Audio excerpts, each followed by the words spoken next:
Hi everyone, आज ये 28 फरवरी 2026 के इम्पोर्टेंट करंट अफेयर को डिस्कस करते हैं। So let's get started without any further delay. प्रश्न संख्या 1 से स्टार्ट करते हैं। हाल ही में चर्चा में रहा ऑपरेशन गजब लील हक का संबंध किससे है? तो इसका संबंध पाकिस्तान और अफगानिस्तान के बीच चल रहे सैन्य संघर्ष से। इस ऑपरेशन के अर्थ की बात करते हैं तो इस ऑपरेशन का अर्थ है इंसाफ के लिए गुस्सा। कारण क्या है? इसका कारण डूरंड लाइन जो अफगानिस्तान और पाकिस्तान की सीमा को डिवाइड करती है, इसको लेकर विवाद है। अफगानिस्तान द्वारा पाकिस्तान पर एयर स्ट्राइक के जवाब में पाकिस्तान ने इसे लॉन्च किया है। हमले की बात करते हैं तो पाकिस्तान ने अफगानिस्तान के काबुल, पाक्तिया, कंधार स्थित मिलिट्री बेस पे हमला किया था। पाकिस्तान के रक्षा मंत्री ने अफगानिस्तान के खिलाफ ओपन वॉर, जिसको खुला युद्ध की घोषणा कर दी है। नेक्स्ट क्वेश्चन पे आते हैं। भारतीय वायुसेना का अभ्यास वायु शक्ति कहाँ पे आयोजित हुआ है? तो राजस्थान के पोखरण जैसलमेर में हुआ है। इस अभ्यास में राष्ट्रपति द्रौपदी मुर्मू उपस्थित थी। राष्ट्रपति ने स्वदेशी हल्के लड़ाकू हेलीकॉप्टर LCH प्रचंड से उड़ान भरी है। वायुसेना ने राफेल, सुखोई, जैगवार, मिराज जैसे विमानों के साथ अपनी शक्ति का प्रदर्शन किया है। पोखरण में हाल ही में वज्रघात और अग्निवर्षा अभ्यास भी आयोजित हुए हैं, तो ये भी आपको ध्यान में रखना है। नेक्स्ट क्वेश्चन पे आते हैं। भारत सरकार द्वारा शुरू किए गए जीरो प्राइज का मुख्य उद्देश्य क्या है? तो यह भारत का पहला परिणाम आधारित रिजल्ट बेस्ड पर्यावरण पुरस्कार है, जो प्रदूषण को कम करने के लिए दिया जाएगा। ये श्रेणियों की बात करते हैं तो यह हवा, पानी, जमीन के प्रदूषण को व्यवहारिक रूप से कम करने के लिए 3 श्रेणियों में दिया जाता है। पुरस्कार की राशि की बात करते हैं तो प्रत्येक श्रेणी में विजेता को 1 करोड़ रुपए मिलेंगे और कुल फंड की बात करते हैं तो 5 करोड़ है। शर्त की बात करते हैं तो यह केवल थ्योरी या रिसर्च के लिए नहीं, बल्कि जमीन पर, ग्राउंड रियलिटी पर प्रदूषण कम करने के लिए वास्तविक प्रदर्शन के लिए दिया जाएगा, तो ये भी आपको ध्यान में रखना है। नेक्स्ट क्वेश्चन पे आते हैं। गौरी बिदानू रेडियो टेलीस्कोप चर्चा में क्यों है? क्योंकि इस टेलीस्कोप ने कार्नल मास इजेक्शन की शॉक वेव का अब तक का सबसे करीब से ऑब्जर्वेशन किया है। स्थान की बात करते हैं तो यह बेंगलुरु में स्थित है और इसे इंडियन इंस्टीट्यूट ऑफ एस्ट्रोफिजिक्स के द्वारा संचालित किया जाता है, तो यह भी आपको ध्यान में रखना है। इसके वैज्ञानिक महत्व की बात करते हैं तो यह सौर तूफानों और शॉक वेव की उत्पत्ति को समझने में मदद करेगा, जो पृथ्वी के GPS और सैटेलाइट को नुकसान पहुंचा सकते हैं। सहयोग की बात करते हैं तो इस अध्ययन में आदित्य L1 सैटेलाइट का भी सहयोग लिया गया है, जिसे PSLV C57 रॉकेट से लॉन्च किया गया था। नेक्स्ट क्वेश्चन पे आते हैं। प्रधानमंत्री मोदी सर्वाइकल कैंसर के विरुद्ध HPV वैक्सीन अभियान कहां से लॉन्च करेंगे? तो राजस्थान के अजमेर से 28 फरवरी 2026 को लॉन्च करेंगे। वैक्सीन की बात करते हैं, इसका नाम गार्डासिल 4 है, जो एक सिंगल शॉट और क्वाड्रीवेलेंट वैक्सीन है। और इसके लक्ष्य की बात करते हैं तो यह 14 वर्ष से अधिक उम्र की लड़कियों को लगाई जाएगी। सर्वाइकल कैंसर के वायरस की बात करते हैं तो ह्यूमन पैपिलोमा वायरस के कारण होता है। यह वैक्सीन HPV के 4 टाइप 16, 18, 6 और 11 को कंट्रोल करेंगी, तो ये भी आपको ध्यान में रखना है। नेक्स्ट क्वेश्चन पे आते हैं। मणिपुर हिंसा की जांच करने वाले आयोग का नया चेयरपर्सन किसे नियुक्त किया गया है? तो जस्टिस बलवीर सिंह चौहान, जो सुप्रीम कोर्ट के पूर्व न्यायाधीश हैं, उनको नियुक्त किया गया है। उन्होंने अजय लामा का स्थान लिया है और 1 मार्च से कार्यभार संभालेंगे। यह आयोग मणिपुर में कुकी और मैती समुदाय के बीच में हो रहे संघर्ष की जांच करेगा। अन्य नियुक्तियों की बात करते हैं तो अजय साहनी को डिजी लॉकर की हाई लेवल कमेटी का हेड बनाया गया, तो ये भी आपको ध्यान में रखना है। नेक्स्ट क्वेश्चन पे आते हैं। भारत का पहला स्टेट इनोवेशन मिशन कहाँ पे लॉन्च किया गया है? तो अगरतला, त्रिपुरा में लॉन्च किया गया। इसे केंद्रीय मंत्री डॉक्टर जितेंद्र सिंह ने लॉन्च किया है। इसके उद्देश्य की बात करते हैं तो यह नवाचार को लैब से निकालकर गांवों तक पहुंचाना है। अतिरिक्त तथ्य की बात करते हैं तो त्रिपुरा के CM डॉक्टर मनिक शाह हैं और त्रिपुरा और बांग्लादेश के बीच की सीमा को जीरो लाइन कहा जाता है, तो ये भी आपको ध्यान में रखना है। अगले प्रश्न पे आते हैं। भारतीय नौसेना में शामिल INS अंजदीप की विशेषता क्या है? यह SWC श्रेणी का तीसरा फ्लीट है, जिसे डॉल्फिन हंटर कहा जाता है। यह पनडुब्बी रोधी युद्धपोत है, जिसको एंटी सबमरीन वॉरफेयर बोलते हैं, और इसे garden rich ship builders limited Kolkata द्वारा बनाया गया, तो ये भी आपको ध्यान में रखना है। इस श्रेणी के 2 अन्य जहाज को भी आपको ध्यान में रखना है, जिसका नाम INS अर्नाला है और दूसरे का नाम INS एंड्रोथ है। नेक्स्ट क्वेश्चन पे आते हैं। भारत का पहला डेडिकेटेड क्वांटम और एआई यूनिवर्सिटी कैंपस कहाँ पे प्रारंभ होगा? तो अमरावती आंध्र प्रदेश में प्रारंभ होगा। NIELIT ने इसके लिए आंध्र प्रदेश सरकार के साथ समझौता किया है, तो ये भी आपको ध्यान रखना। अमरावती को पहले ही क्वांटम वैली घोषित किया जा चुका है, तो ये भी आपको ध्यान में रखना। नेक्स्ट क्वेश्चन पे आते हैं। जम्मू कश्मीर पुलिस द्वारा तैनात स्नो लेपर्ड पुलिस बटालियन का उद्देश्य क्या है? तो आतंकवाद विरोधी ऑपरेशनों के लिए ऊंचाई वाले क्षेत्रों में तैनाती करना। इसे -20 डिग्री सेल्सियस तापमान और कम ऑक्सीजन में सरवाइव करने के लिए प्रशिक्षित किया गया है। वर्तमान में इसे गुलमर्ग में खेलो इंडिया विंटर गेम्स के लिए इसे तैनात किया गया है, तो ये भी आपको ध्यान में रखना है। अन्य इंपॉर्टेंट पॉइंट की बात करते हैं तो कनाडा के PM मार्कोनी पहली बार भारत पे है। नीति आयोग के CEO की बात करते हैं तो निधि छब्बर है। जनगणना की बात करते हैं। भारत में जनगणना की शुरुआत कब और किसके कार्यकाल में हुई थी? तो भारत में जनगणना की शुरुआत 1872 में वायसराय लॉर्ड मायो के कार्यकाल में शुरुआत हुई थी। वैज्ञानिक और दशकीय आधार पर जनगणना की शुरुआत कब और किसके कार्यकाल में हुई थी? वैज्ञानिक और दशकीय आधार पर हर 10 वर्ष में जनगणना की शुरुआत 1881 में वायसराय लॉर्ड रिपन के कार्यकाल में हुई थी। 2011 की जनगणना का क्रम क्या था? 2011 की जनगणना कुल मिला के 15वें क्रम की थी, स्वतंत्र भारत के हिसाब से 7वें क्रम की थी और दशक के आधार पर 14वें क्रम की थी। महाविभाजक वर्ष किसे कहा जाता है और क्यों? 1921 को महाविभाजक वर्ष कहा जाता है क्योंकि 1911 से 21 के दशक में अकाल और महामारियों के कारण जनसंख्या वृद्धि न्यूनतम रही है, जनसंख्या बढ़ने के बजाय घट रही थी। 2011 की जनगणना के आयुक्त और आदर्श वाक्य क्या थे? तो आयुक्त चंद्रमौली साहब थे और आदर्श वाक्य हमारी जनगणना हमारा भविष्य, आर सेंसस आर फ्यूचर है। 2011 की जनगणना के अनुसार भारत की कुल जनसंख्या दशकीय वृद्धि दर कितनी थी? कुल जनसंख्या की बात करते 121.09 करोड़ थी, जिसमें भारत चीन के बाद दूसरे स्थान पे था। दशकीय वृद्धि दर की बात करते हैं 2001 से 2011 तक 17.7% थी। सर्वाधिक और न्यूनतम जनसंख्या वाला राज्य कौन से थे? तो सर्वाधिक जनसंख्या वाला राज्य उत्तर प्रदेश, जिसमें 16.51% और इसके बाद महाराष्ट्र, बिहार और पश्चिम बंगाल है। न्यूनतम जनसंख्या वाला राज्य सिक्किम है, जिसमें 0.05%, इसके बाद मिजोरम और अरुणाचल प्रदेश है। सर्वाधिक और न्यूनतम दशकीय वृद्धि दर वाला राज्य कौन से थे? सर्वाधिक दशकीय वृद्धि दर वाला राज्य मेघालय है, जिसका 27.9% वृद्धि दर है। न्यूनतम ऋणात्मक वृद्धि वाला नागालैंड है, जिसमें -0.6% वृद्धि दर थी। यह एकमात्र राज्य था जहां जनसंख्या वृद्धि दर ऋणात्मक थी। भारत की जनसंख्या घनत्व कितना है? सर्वाधिक और न्यूनतम जनसंख्या घनत्व वाला राज्य कौन से हैं? तो भारत की जनसंख्या घनत्व 382 व्यक्ति प्रति वर्ग किलोमीटर है। सर्वाधिक जनसंख्या घनत्व बिहार का है, 1106 व्यक्ति प्रति वर्ग किलोमीटर है। न्यूनतम जनसंख्या घनत्व वाला राज्य अरुणाचल प्रदेश है, जिसमें 17 व्यक्ति प्रति वर्ग किलोमीटर है। भारत का लिंगानुपात कितना है? सर्वाधिक और न्यूनतम लिंगानुपात वाले राज्य कौन से हैं? भारत का लिंगानुपात की बात करते हैं 943 महिलाएं प्रति 1000 पुरुष पे है। सर्वाधिक लिंगानुपात की बात करते हैं केरल का है, 1084 महिलाएं हैं प्रति 1000 पुरुष पे।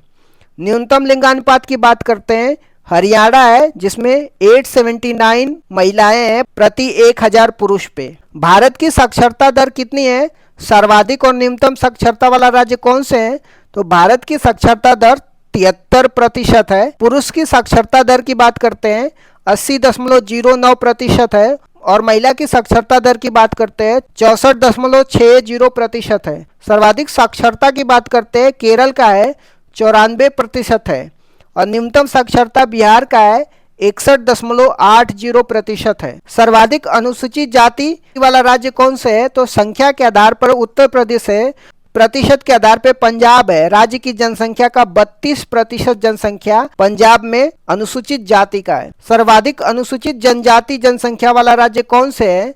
संख्या के आधार पर मध्य प्रदेश सर्वाधिक अनुसूचित जनजाति वाला राज्य है। प्रतिशत के आधार पर मिजोरम है, जिसकी राज्य की 94% जनसंख्या शेड्यूल ट्राइब की है।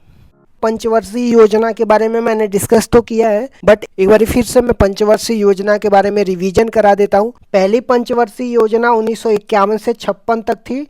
इसकी मुख्य विशेषताएं क्या थी? इसका टाइम पीरियड की बात कर, यह योजना 1 अप्रैल 1951 से लेकर के 1956 तक चली थी। मॉडल की बात करते हैं, यह हेरोल्ड डोमर मॉडल पर आधारित थी और इसका प्रारूप के.एन. राज ने तैयार किया था। उद्देश्य क्या था पहली पंचवर्षीय योजना का? इसका मुख्य ध्यान कृषि एग्रीकल्चर पर था। विकास की दर की बात करते हैं, जो लक्ष्य था 2.1% था, लेकिन 3.6% की वृद्धि हासिल की गई थी, जो लक्ष्य से अधिक थी। दूसरी पंचवर्षीय योजना 1956 से 1961 के प्रमुख बिंदु क्या थे? दूसरी पंचवर्षीय योजना की अवधि की बात करते हैं, 1956 से 1961 तक रहता है। मॉडल की बात करते हैं, यह महालनोबिस मॉडल पर आधारित थी। इसका जो उद्देश्य था, इस योजना में भारी उद्योगों पर बल दिया गया, जिसमें प्रमुख उपलब्धियां थी। इसी योजना के दौरान भिलाई छत्तीसगढ़, राउरकेला उड़ीसा, दुर्गापुर पश्चिम बंगाल में आयरन स्टील प्लांट स्थापित किए गए। विकास की दर की बात करते हैं, लक्ष्य 4.5% का था और प्राप्ति 4.27% थी। तीसरी पंचवर्षीय योजना 1961 से 66 तक क्यों असफल रही थी? 1961 से 66 तक तीसरी पंचवर्षीय योजना थी। यह मॉडल सुखमय चक्रवर्ती मॉडल पर आधारित थी। इसका उद्देश्य था कृषि और उद्योग दोनों पर बल देना। असफलता के कारण ये थे, यह योजना 1962 के दौरान भारत चीन युद्ध और 1965 के भारत पाकिस्तान युद्ध के कारण अपने लक्ष्य को प्राप्त नहीं कर सकी और असफल रही। अन्य घटना की बात करते हैं तीसरी पंचवर्षीय योजना में, इसी दौरान जय जवान जय किसान का नारा दिया गया था और 1965 में भारतीय खाद्य निगम, जिसको फूड कॉरपोरेशन ऑफ इंडिया की स्टेब्लिशमेंट की बात करते हैं, तो तीसरी पंचवर्षीय योजना में एफसीआई का इस्टेब्लिशमेंट होता है। नेक्स्ट देख लेते हैं योजना अवकाश की। योजना अवकाश, जिसको प्लान हॉलीडेज बोलते हैं, ये क्या था और यह कब हुआ था? तीसरी पंचवर्षीय योजना की असफलता के बाद 1966 से लेकर के 1969 तक 3 वर्षों के लिए कोई पंचवर्षीय योजना नहीं बनाई गई। इसे योजना अवकाश कहा जाता है। इसी दौरान एक एक वर्ष की योजना शुरू की गई थी। खाद्यान्न में आत्मनिर्भरता के लिए हरित क्रांति, जिसको ग्रीन रेवोल्यूशन की शुरुआत की गई थी। चौथी पंचवर्षीय योजना 1969 से 1974 की मुख्य बातें क्या थी? तो इसका टाइम पीरियड की बात करते हैं, 1969 से लेकर के 1974 तक थी। यह मॉडल अशोक रुद्र मॉडल पर आधारित थी और इसका प्रारूप डी.आर. गॉडगिल ने तैयार किया था। उद्देश्य की बात करते हैं, इसका लक्ष्य स्थिरता के साथ आर्थिक विकास करना, डेवलपमेंट विथ स्टेबिलिटी था। प्रमुख घटनाएं की बात करते हैं, तो चौथी पंचवर्षीय योजना में 1969 में 14 बैंकों का राष्ट्रीयकरण किया गया था। ये पहली बात हो गई। इसके बाद 1971 में भारत पाकिस्तान का युद्ध हुआ और 1974 में पहला परमाणु परीक्षण ऑपरेशन स्माइलिंग बुद्धा पोखरण में किया गया था। पांचवी पंचवर्षीय योजना 1974 से 1978 क्यों अद्वितीय थी? यह भारत का एकमात्र ऐसी योजना है जो अपने निर्धारित समय 5 वर्ष से पहले केवल 4 वर्षों में ही समाप्त हो गई। 1974 से लेकर 1978 तक ही रही थी। यह डीपी दर मॉडल पर आधारित थी और इसका मुख्य लक्ष्य गरीबी उन्मूलन था। रोलिंग प्लान 1978 से 1980 तक क्या था? 1978 में सरकार बदलने के बाद मोरारजी देसाई की जनता पार्टी सरकार ने पंचवर्षीय योजना को समाप्त कर रोलिंग प्लान शुरू किया था। विश्व में इसके जनक डॉक्टर गुरनार मिर्डर थे।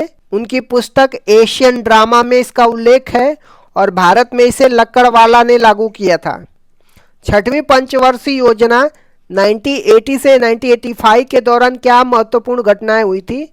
यह मॉडल आगात निर्गत मॉडल पर आधारित था, जिसको इनपुट आउटपुट मॉडल बोला जाता है। इसका उद्देश्य रोजगार सृजन और गरीबी उन्मूलन था। प्रमुख घटनाएं की बात करते हैं, तो छठवीं पंचवर्षीय योजना में नाबार्ड की एस्टेब्लिशमेंट किया जाता है 1982 में। 6 और बैंकों का राष्ट्रीयकरण किया जाता है 1980 में। ऑपरेशन ब्लू स्टार और ऑपरेशन मेघदूत 1984 में चलाया जाता है। ऑपरेशन मेघदूत सियाचिन पर कब्जा करने के लिए। 7वीं पंचवर्षीय योजना 1985 से लेकर के 1990 तक क्या नारा था? इस योजना का प्रसिद्ध नारा रोटी रोजी और उत्पादकता या भोजन काम और उत्पादकता था।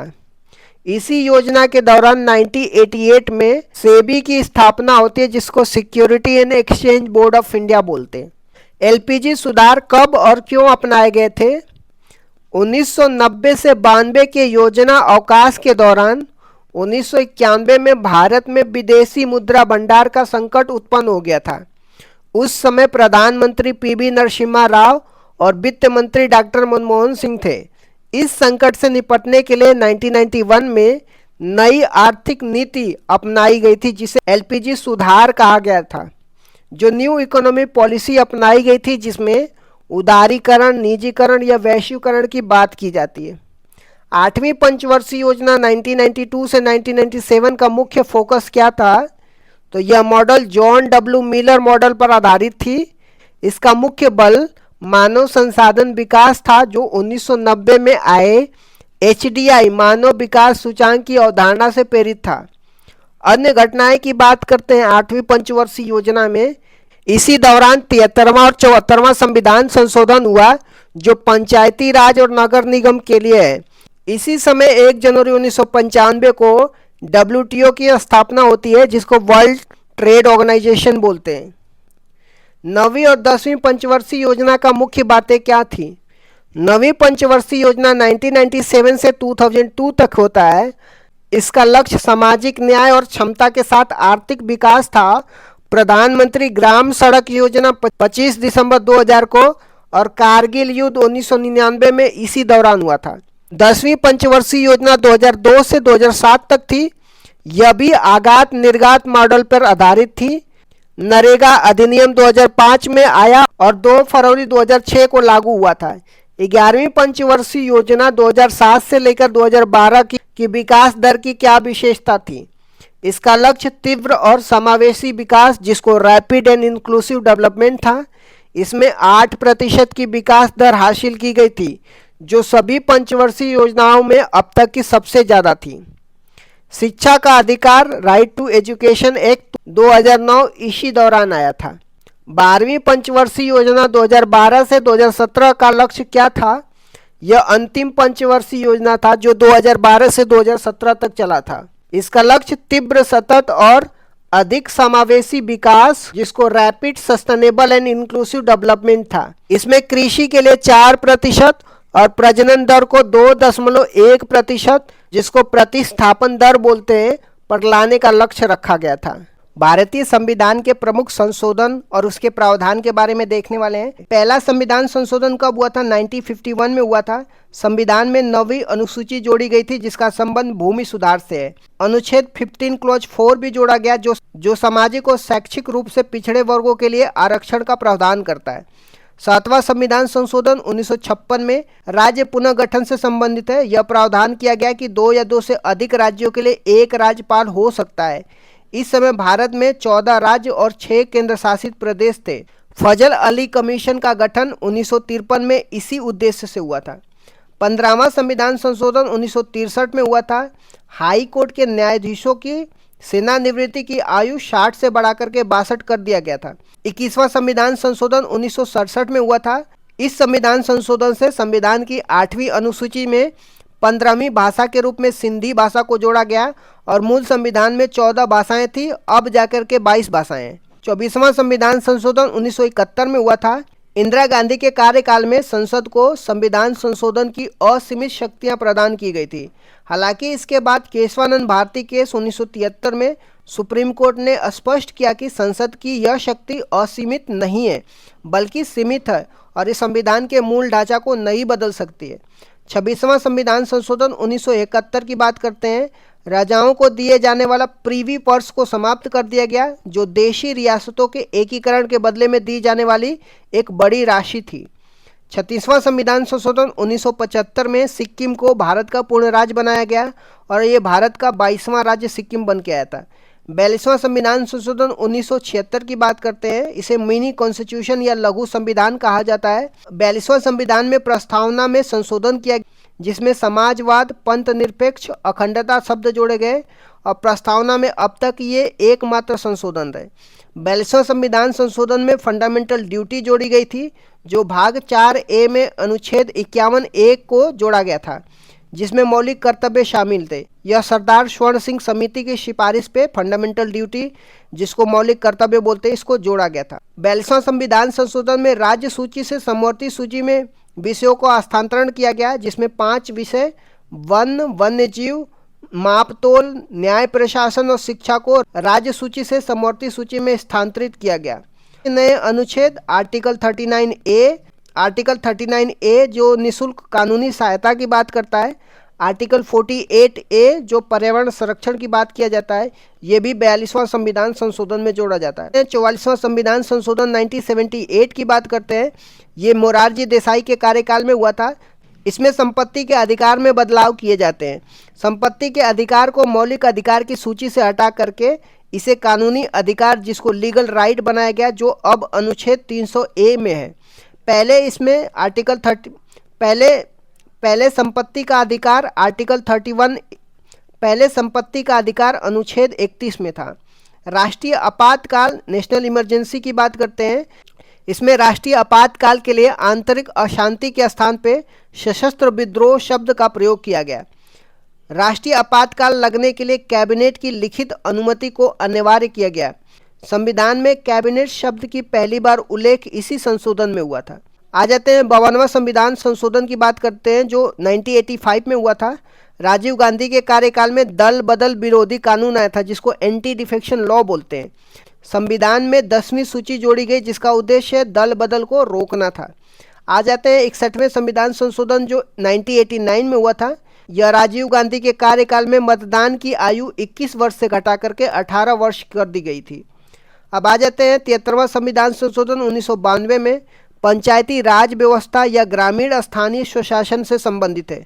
संविधान के भाग 9 और 11वीं अनुसूची जोड़ी गई, जो पंचायती राज से संबंधित है। भाग 9 में अनुच्छेद 243 से लेकर के 243O शामिल किया गया। 24 अप्रैल 1993 से इसको लागू किया गया। 74वां संविधान संशोधन 1992 की बात करते हैं, ये शहरी स्थानीय स्वशासन की बात करता है, जिसमें नगर पालिका नगर निकाय से संबंधित है। संविधान में भाग 9A और 12वीं अनुसूची जोड़ी गई। 12वीं अनुसूची में टोटल 18 विषय हैं। आ जाते हैं 86वें संविधान संशोधन 2002 की बात करते हैं। 6 से 14 वर्ष के बच्चों के लिए अनिवार्य और मुफ्त शिक्षा का प्रावधान किया गया। अनुच्छेद 21A जोड़ा गया, जिसके तहत शिक्षा का अधिकार एक मौलिक अधिकार बन गया। अनुच्छेद 51A क्लॉज के रूप में 11वां मौलिक कर्तव्य भी जोड़ा गया था। आ जाते हैं 89वां संविधान संशोधन 2003 की बात करते हैं। अनुच्छेद 338A को जोड़ा गया, जिसमें राष्ट्रीय अनुसूचित जनजाति आयोग, जिसको national commission for scheduled tribe का उल्लेख है। अनुच्छेद 338 में राष्ट्रीय अनुसूचित जाति का उल्लेख किया गया है। 91वां संविधान संशोधन 2003 की बात करते हैं। मंत्रिपरिषद के आकार को सीमित किया गया। इसके अनुसार कुल लोकसभा सदस्यों के 15% से अधिक मंत्री नहीं हो सकते। आ जाते हैं 92वां संविधान संशोधन 2003 की बात करते हैं। 8वीं अनुसूची में 4 भाषाएं जोड़ी जाती है, जो बोडो, डोंगरी, संथाली और मैथिली होती है। 97वां संविधान संशोधन 2011 में सहकारी समिति से संबंधित है। संविधान के भाग 9B अनुच्छेद 43B और अनुच्छेद 19 क्लॉज 1 क्लॉज C में सहकारी समिति शब्द जोड़ा गया। 99वां संविधान संशोधन 2014 की बात करते हैं। यह एक ऐसा संविधान संशोधन था जिसमें सुप्रीम कोर्ट ने असंवैधानिक करार दिया था। यह राष्ट्रीय न्यायिक नियुक्ति, जिसको नेशनल जुडिशरी अपॉइंटमेंट कमीशन के निर्माण की बात करता है, जिसका उद्देश्य कॉलेजियम पद्धति को बदलना था। आ जाते हैं 100वां संविधान संशोधन 2015 की बात करते हैं। भारत और बांग्लादेश के बीच में 3 बीघा कॉरिडोर जमीन के आदान प्रदान से संबंधित है। 101वां संविधान संशोधन 2016 की बात करते हैं, जिसमें GST, जिसको गुड्स एंड सर्विस टैक्स बोलते हैं, इससे संबंधित है। यह 1 जुलाई 2017 को लागू हुआ। विजय केलकर समिति के सिफारिश पर यह आया था। संविधान में अनुच्छेद 246A GST का उल्लेख है और अनुच्छेद 279A जो GST काउंसिल का उल्लेख, जिसका प्रमुख भारत के वित्त मंत्री होता है, ये सब जोड़ा गया। 102वां संविधान संशोधन 2018 की बात करते हैं। इसमें आर्टिकल 338B जोड़ा गया, जिसमें राष्ट्रीय पिछड़ा वर्ग आयोग की बात करता है। इसमें यह निर्धारित किया गया कि कौन सी जाति पिछड़ा वर्ग में आएगी और यह अधिकार केंद्र सरकार का होगा। आ जाते हैं 103वां संविधान संशोधन 2019 की। जो आर्थिक रूप से कमजोर वर्ग, जिसको इकोनॉमिकली वीकर सेक्शन बोलते हैं, 10% आरक्षण की बात किया जाता है। संविधान में अनुच्छेद 15 क्लॉज 6 संस्थाओं में प्रवेश के लिए आरक्षण और अनुच्छेद 16 क्लॉज 6 सरकारी नौकरियों में आरक्षण की बात किया जाता है। आ जाते हैं 104वां संविधान संशोधन 2019 की, जिसमें लोकसभा और विधानसभा में एंग्लो इंडियन के लिए आरक्षित सीटों को समाप्त कर दिया गया। अनुसूचित जाति, अनुसूचित जनजाति के लिए आरक्षण को 10 साल के लिए क्या कर दिया गया, बढ़ा दिया गया।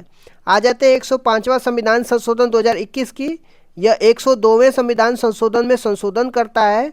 यह राज्य सरकारों को यह अधिकार देता है कि वो अपनी स्वयं की राज्य सूची में शामिल की जाने वाली पिछड़े वर्गों की जातियों की पहचान कर सके, जो शक्ति 102वें संविधान संशोधन में केंद्र के पास दी गई थी। राष्ट्रपति ने 18 अगस्त 2021 को इस पर हस्ताक्षर कर दिया था। आ जाते हैं 106वां संविधान संशोधन 2023 की। इसे नारी शक्ति वंदनम अधिनियम के नाम से भी जाना जाता है। यह 128वां विधेयक था। इसका उद्देश्य लोकसभा और विधानसभा में महिलाओं को 33% आरक्षण प्रदान करना है। इसे अर्जुन मेघवाल ने पेश किया था और राष्ट्रपति ने इसे 28 सितंबर 2023 को सहमति दे दी थी। यह अगला परिसीमन 2026 के बाद लागू होने वाले चुनाव में लागू होगा। आ जाते हैं 129वां संविधान संशोधन विधेयक की। ये संविधान संशोधन विधेयक है जो प्रस्तावित किया गया है। भारत का नवीनतम विधेयक है। जो यह वन नेशन वन इलेक्शन की बात किया जाता है, जो एक राष्ट्र एक चुनाव से संबंधित है। यह रामनाथ कोविंद कमेटी की सिफारिश पर पेश किया गया था।